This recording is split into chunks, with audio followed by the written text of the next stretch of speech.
कराची में कयामत खेज गर्मी के दौरान असियतनाक लोड शेडिंग। मंगो पीर वालों का मीटर शॉर्ट हो गया। बिजली कंपनी के दफ्तर के बाहर एहतजाजी कैंप लगा दिया। शहरियों ने लोड शेडिंग खत्म करने का मुतालबा किया। मुज़ाकरात के बाद एहतजाज खत्म कर दिया गया।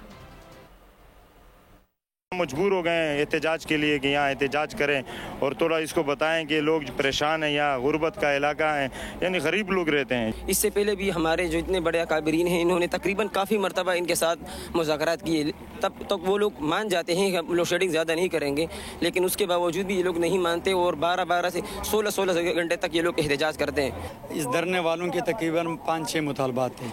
5 मुतालबात उन्होंने तस्लीम कर लिए। एक लोड शेडिंग का मसला था और बिलिंग के हवाले से जो हमारे एक बड़ा मसला था।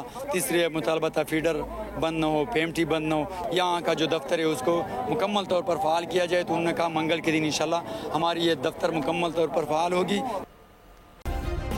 सब्सक्राइब करें और बेल दबाएं ताकि कोई खबर रह न जाए।